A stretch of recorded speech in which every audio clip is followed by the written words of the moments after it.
नमस्कार। खबर उत्तराखंड में आप सभी का स्वागत है। मैं हूं आपके साथ सृष्टि शुक्ला। रुक कर लेते हैं खबरों का। उधम सिंह नगर के रुद्रपुर में बीजेपी जिला कार्यालय पर लोकतंत्र सेनानियों को सम्मानित किया गया। आपको बताते चले, इस कार्यक्रम में सूबे के मुख्यमंत्री पुष्कर सिंह धामी ने शिरकत की, जहां सीएम पुष्कर सिंह धामी ने सेनानियों को शॉल ओढ़ा करके और स्मृति चिन्ह दे करके सम्मानित किया। इससे पहले बीजेपी कार्यकर्ताओं ने सीएम धामी के रुद्रपुर स्थित जिला कार्यालय पर पहुंचने पर जोरदार स्वागत किया।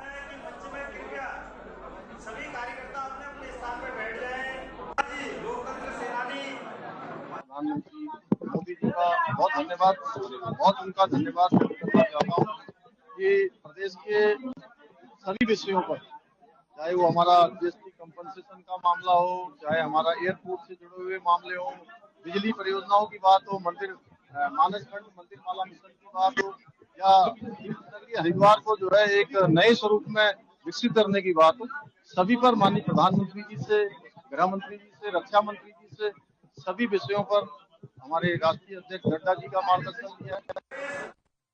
खबर देहरादून से, जहां आय से अधिक संपत्ति मामले में रामविलास यादव को विजिलेंस कोर्ट ने 14 दिन की न्यायिक हिरासत में भेज दिया। इसी को लेकर के कैबिनेट मंत्री गणेश जोशी ने बयान दिया। गणेश जोशी ने कहा कि उत्तराखंड में ऐसे कई रामविलास हैं जिन पर कार्रवाई की जाएगी। इसके साथ ही आपको बताते चले, उन्होंने सरकार की जमकर तारीफ की है। उन्होंने कहा कि उत्तराखंड सरकार जीरो टॉलरेंस की नीति पर चल रही है।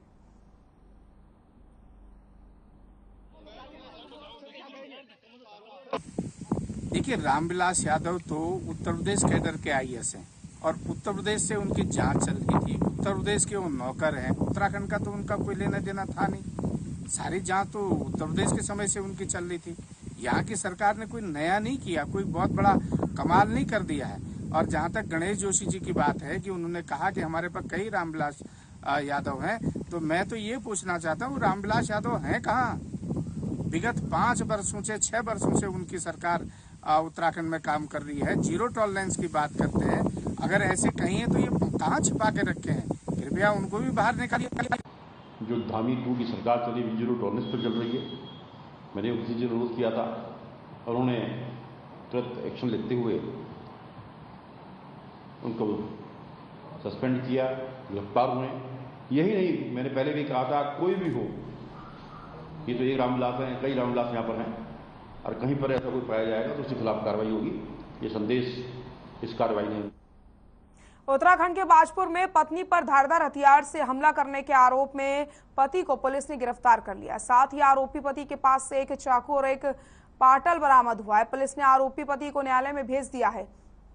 आपको बताते चलें कि बीते दिनों सुल्तानपुर पट्टी के ग्राम राम जीवनपुर में एक महिला अपने रिश्तेदार के यहाँ शादी पर जा रही थी।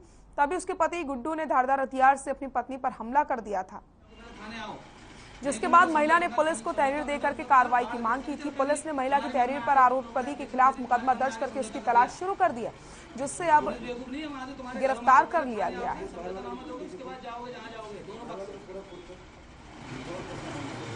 सुल्तानपुर पट्टी क्षेत्र का मामला है। यहाँ एक गांव राम जीवनपुर है। यहाँ से एक महिला की तहरीर प्राप्त हुई थी, जिसमें उसने बताया था कि उसके पति से कोई विवाद चल रहा है और इसी विवाद के तहत एक दिन उसके पति ने उस पर दिन दहाड़े सड़क पे वार किया है पाटल से। तो इसमें एक फुटेज भी हमको प्राप्त हुआ और उस फुटेज में भी घटना कारित करता हुआ उसका पति दिखाई दिया। इसी के आधार पर मुकदमा पंजीकृत करके हमने उसके पति को भी अरेस्ट किया है और साथ में वो पाटल भी बरामद किया गया। नहीं तो मैं फिर समझा तो कांग्रेस के पूर्व प्रदेश अध्यक्ष और चक्राता विधायक प्रीतम सिंह ने जीरो टॉलरेंस की सरकार पर निशाना साधा। इस दौरान उन्होंने कहा कि बर्खास्त आईएएस रामविलास यादव की विजिलेंस की ओर से की गई गिरफ्तारी को लेकर के सरकार की कोई उपलब्धि नहीं है। किसी व्यक्ति ने बर्खास्त आईएएस रामविलास यादव के खिलाफ शिकायत दर्ज कराई थी, जिसके बाद विजिलेंस ने कार्रवाई की है। साथ ही उन्होंने कहा कि बीजेपी ने 2017 के विधानसभा चुनाव में वादा किया था कि अगर बीजेपी प्रदेश में सरकार बनाती है तो 100 दिनों के अंदर लोकायुक्त का गठन किया जाएगा। लेकिन 2017 के बाद 2022 में फिर से बीजेपी सत्ता पर काबिज हुई, लेकिन अभी तक लोकायुक्त पर कोई पहल नहीं की गई है।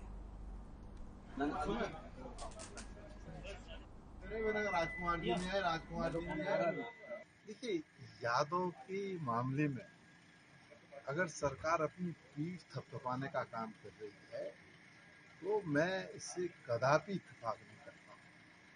जो आईएएस यादव हैं उनकी शिकायत एक व्यक्ति द्वारा की गई और उस शिकायत पर जो है विजिलेंस जांच बैठाई गई और जांच के बाद सब तथ्य सामने आए। मैं तो सरकार से एक बात पूछना चाहता हूँ, यदि सरकार का वास्तव में भ्रष्टाचार पर जीरो। आपदा प्रबंधन नियंत्रण को मद्देनजर रखते हुए देहरादून में एक कार्यशाला का आयोजन किया गया। इस कार्यशाला की अध्यक्षता आपदा प्रबंधन सचिव डॉक्टर आनंद श्रीवास्तव ने की। इस दौरान अधिकारी और स्पेशलिस्ट भी मौजूद रहे। वहीं आपदा प्रबंधन के उत्तराखंड में भूकंप अलर्ट के नाम से एक एप्लीकेशन तैयार की गई है। राज्य में आपदा को किस तरीके से नियंत्रण किया जाए और बचने के लिए भी बेहतर उपाय के लिए कार्यशाला में चर्चा की गई। वहीं आपदा से निपटने के लिए SDRF के साथ आपदा प्रबंधन की टीम भी तैनात की गई।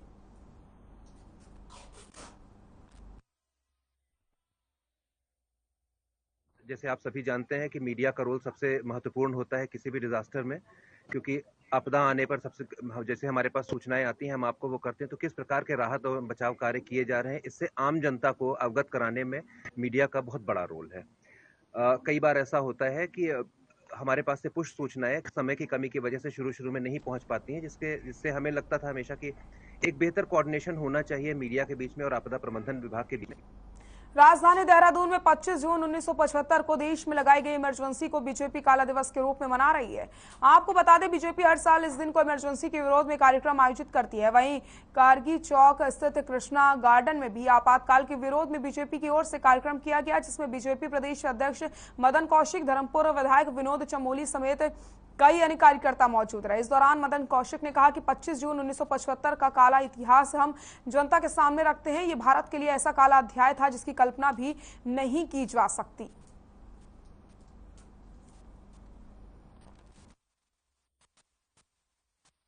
पूरे देश भर के अंदर 25 जून को जब इमरजेंसी लगी थी 1975 में, उस इमरजेंसी को हम याद करते हैं और देश की जनता को बताते हैं कि किस प्रकार कांग्रेस ने एक बार नहीं अनेक बार लोकतंत्र की हत्या की है और वो एक ऐसा काला अध्याय भारत के लोकतंत्र में लगा।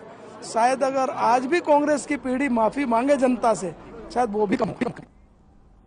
खबर हरिद्वार से है, जहां हरिद्वार ग्रामीण विधानसभा जमालपुर के कार्यकर्ताओं ने कटारपुर चौराहे स्थित भाजपा कार्यालय पर बैठक कर 1975 में कांग्रेस सरकार द्वारा लगाए गए आपातकाल का हाथ पर काली पट्टी बांध करके विरोध प्रदर्शन किया है। वहीं भाजपा किसान मोर्चा के जिला महामंत्री धर्मेंद्र सिंह चौहान और मंडल अध्यक्ष विकास कुमार ने कहा कि आपातकाल भारतीय इतिहास में काला धब्बा है, जिसे इंदिरा गांधी के द्वारा लगाया गया था। यह आपातकाल 2 साल तक चला था, जिसमें आम नागरिकों के सभी मूल अधिकारों पर रोक लगा दी गई थी।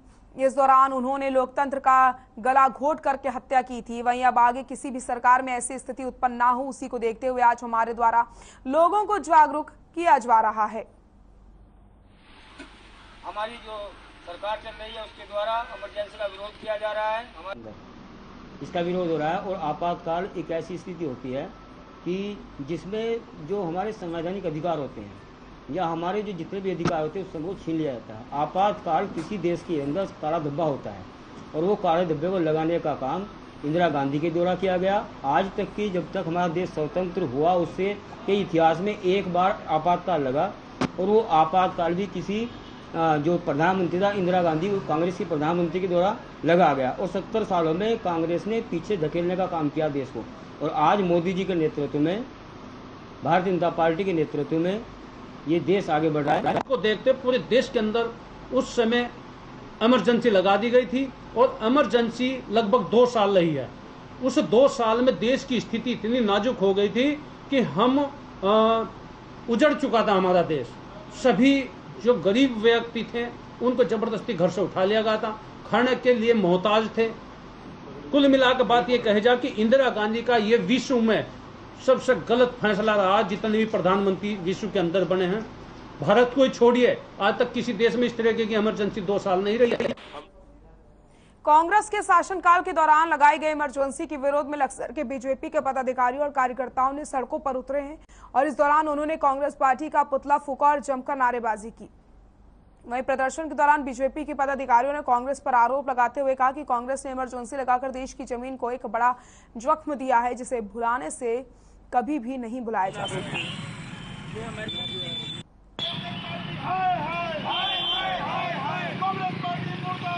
भारतीय जनता पार्टी द्वारा 25 जून को हमने काला दिवस के रूप में मनाया है, क्योंकि आज ही की डेट को सन 1975 25 जून को कांग्रेस सरकार, इंदिरा गांधी सरकार ने इस देश पर, लोकतांत्रिक देश पर इमरजेंसी थोपी गई। सिर्फ इमरजेंसी वो काला कानून है जिसमें किसी भी नागरिक का जो अपना अधिकार है वो समाप्त हो जाता है। तो भारतीय जनता पार्टी द्वारा ऐसी क्या इमरजेंसी थी जो उनको आपातकाल इमरजेंसी लगानी पड़ी। भ्रष्टाचार में लिप्त रही है, देश के शोषण में रही है। 1975 में 25 जून को जो इमरजेंसी लगाई गई थी, माननीय उच्च न्यायालय इलाहाबाद ने इंदिरा गांधी जी के अवैध चुनाव को अवैध घोषित कर दिया था और 6 साल चुनाव लड़ने में पाबंदी लगाई थी। एक तो न्यायपालिका का गला घोटने के लिए, लोकतंत्र का गला घोटने के लिए इमरजेंसी इंदिरा जी ने लगाई थी, जिसको हमारी भारतीय जनता पार्टी काले दिवस के रूप में मनाती है। तत्कालीन प्रधानमंत्री श्रीमती इंदिरा गांधी का चुनाव निरस्त कर दिया था और उस समय जेपी नारायण जी ने आंदोलन चलाया कि उन्हें अपने पद से इस्तीफा देना चाहिए।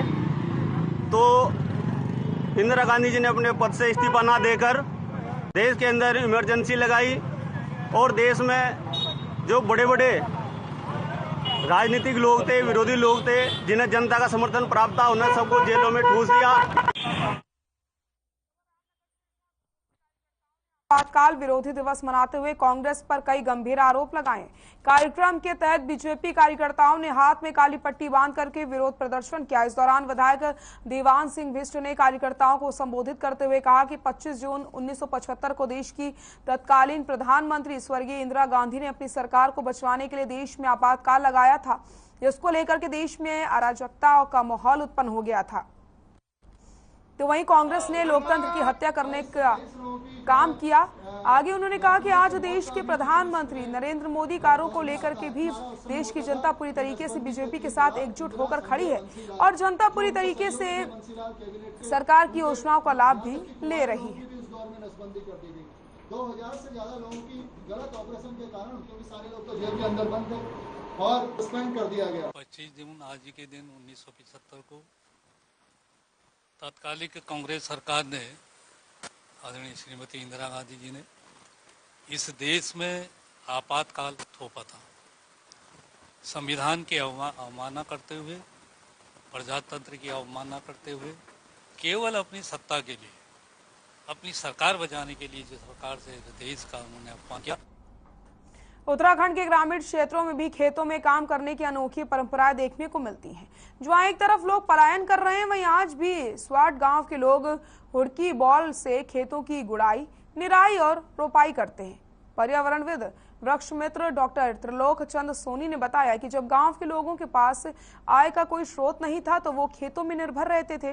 उनके खेत बड़े बड़े होते थे, उसमें रोपाई में कई दिन लग जाते थे, इसलिए खेतों में काम करने के लिए हर परिवार का एक सदस्य दूसरे परिवार के खेतों में काम करवाते थे। लेकिन अब ये परंपरा मानो खत्म हो गई है। वहीं सेवानिवृत्त तहसीलदार जयबीर राम बधाड़ी ने कहा कि जो लोग गांव में हैं वो आज भी अपने पूर्वजों की परंपराएं जीवित रख रहे हैं। इन परंपराओं को हमें अपने आने वाली पीढ़ी के लिए जिंदा रखना होगा। हुड़का बाधक तिलोक राम ने कहा कि हुड़की बॉल की रीति रिवाज हमारी पूर्वजों की देन है, लेकिन आज ये समाप्त हो रही हैं।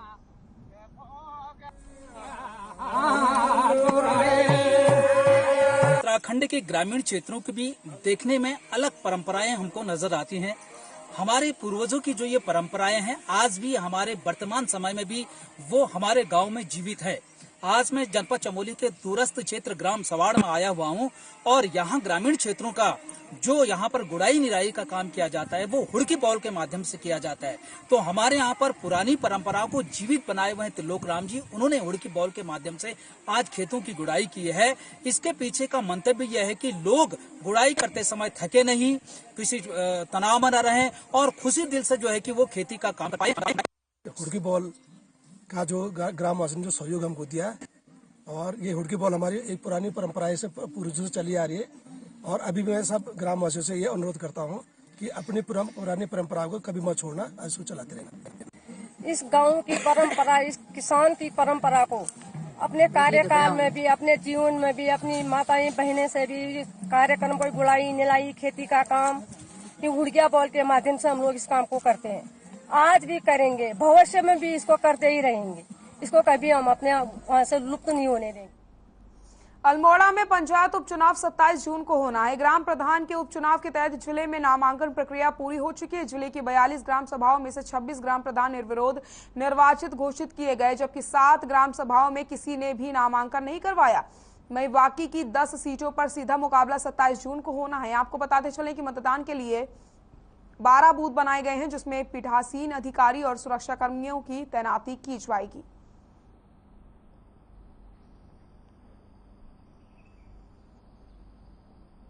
हरिमल से रहता था 15 मिनट आधा घंटा अपना अपना सिस्टम। अब आप इसको तो सही है। ग्राम सभाएं हमारी खाली थी। आज की स्थिति यह है कि 7 ग्राम सभाएं लालकुआ में 27 जून को उपचुनाव होने हैं, जिसको लेकर के प्रशासन की तरफ से पुख्ता इंतजाम किए गए हैं। जग्गी भंगर जिला पंचायत सीट पर होने वाले उपचुनाव को लेकर के उम्मीदवार भी काफी उत्साहित हैं। इसी सिलसिले में अंबेडकर नगर पार्क में एक कार्यक्रम का आयोजन किया गया है। इस आयोजन में उम्मीदवार कमलेश चंदोला ने अपनी जीत का दावा किया है। साथ ही उन्होंने कहा कि अगर वो चुनाव जीत जाते हैं तो जनता की हर समस्या का समाधान करेंगे। जिला पंचायत सदस्य के दावेदार ने सभी से वोट की अपील की है।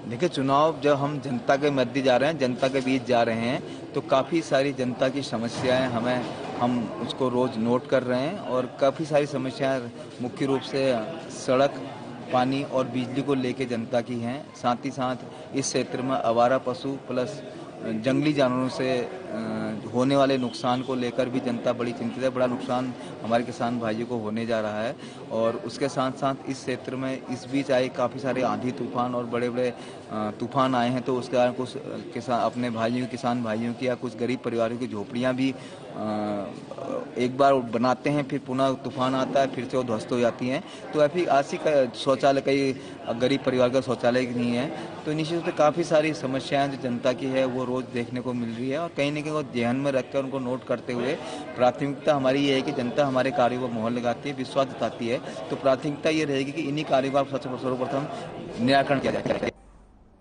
देहरादून में ग्रीन बिल्डिंग बनाने को लेकर के प्रशासन की तरफ से कमर कस ली गई है। 2023 तक बिल्डिंग बनकर तैयार हो जाएगी। स्मार्ट सिटी में बनने जा रही इस बिल्डिंग में एक ही छत के नीचे 70 ऑफिस होंगे। बताया जा रहा है कि इस बिल्डिंग में मिनी सचिवालय की तरह काम किया जाएगा। दरअसल अभी तक जनता को सरकारी विभाग के काम करवाने के लिए अलग अलग विभागों और जगहों के चक्कर काटने पड़ते हैं, लेकिन ग्रीन बिल्डिंग तैयार होने से लोगों को काफी सहूलियत मिलेगी, क्योंकि एक ही छत के नीचे सारे काम किए जाएंगे।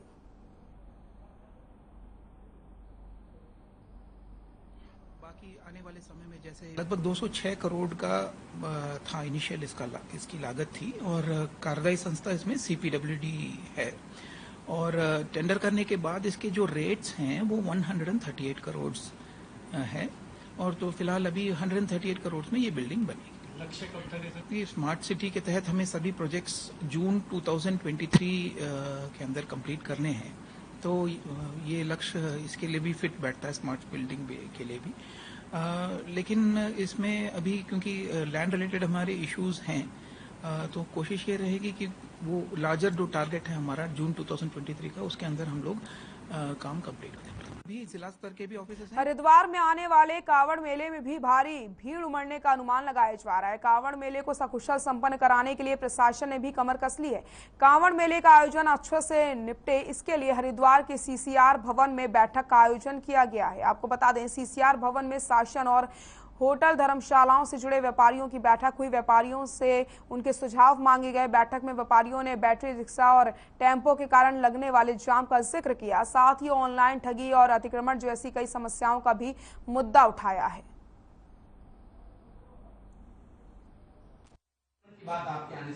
देखिए, हम लोग उम्मीद कर रहे हैं कि 2 साल से चूंकि कोरोना काल चल रहा था, कोरोना काल को देखते हुए इस बार सामान्य कांवड़ रहने वाली है और वो सामान्य रहने की वजह से उम्मीद ये है कि कांवड़ यात्री बड़ी संख्या में हरिद्वार पधारेंगे। तो तो ये निश्चित रूप से एक बड़ी चुनौती तो होगी ही होगी।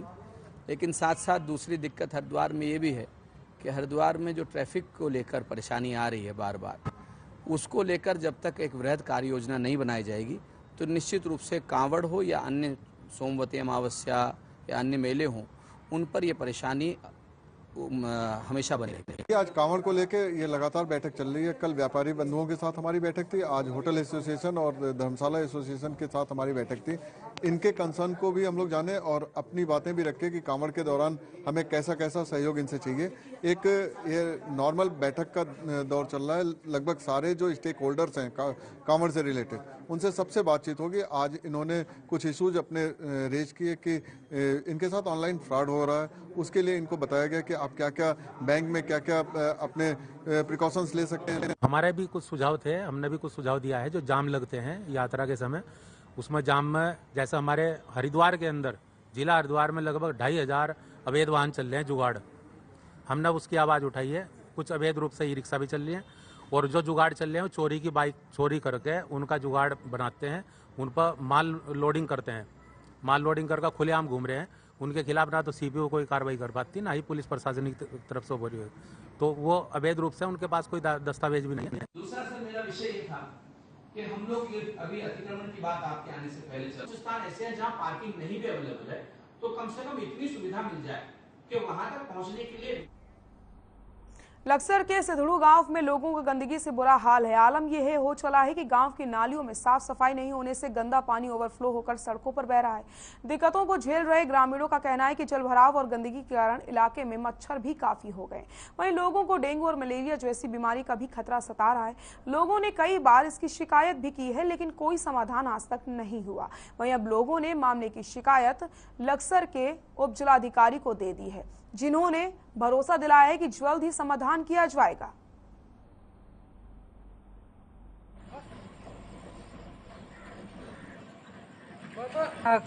ये तो सारी प्रधानों की कमी सारी, ये कहना है नाली नूली भी सारी टूटी फूटी पड़ी।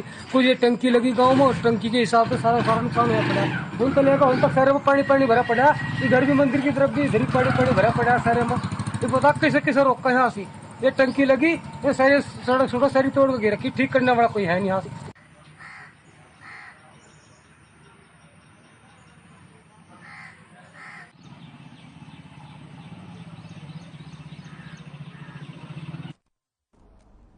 खबर विकासनगर से, जहां वन विभाग के एक वन दरोगा का ऐसा कारनामा सामने आया है जिसे हर कोई आश्चर्यचकित हो गया है। आपको बताते चले, जहां पर रक्षक ही भक्षक बन गया है तो वहीं हिफाजत कौन करेगा। दरअसल मुख्य वन संरक्षक धीरज पांडे की शिकायत मिली थी कि शिकायत के आधार पर वन विभाग की एसओजी टीम ने कार्रवाई की है। टीम ने मौके से एक निर्माणाधीन मकान में अवैध तरीके से इस्तेमाल की जा रही साल की बेशकीमती लकड़ी के दरवाजे और खिड़कियों समेत चौखटें बरामद की। आरोप है कि इस मकान को कालसी वन विभाग की लाघा रेंज में तैनात एक दरोगा ने बनवा रहे हैं। फिलहाल मामले की गंभीरता से जांच की जा रही है, जो भी दोषी होगा उस पर कार्रवाई की जाएगी।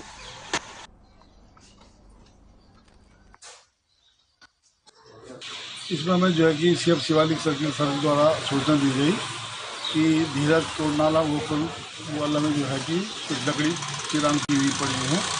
तो हम यहाँ पे आए स्टाफ को लेके हरिद्वार से, और यहाँ पे हमने छापा मारा तो यहाँ पे जो लकड़ी चिरान की चौखटें बनी हुई, कुछ बिना बनी हुई थी।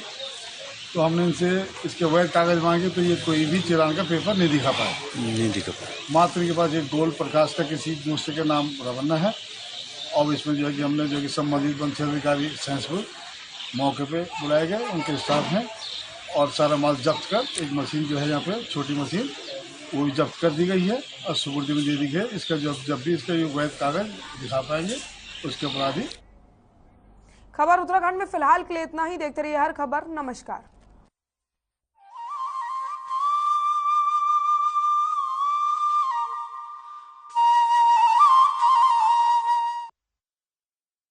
पंजाब है जसप्रीत का ठिकाना, मुंबई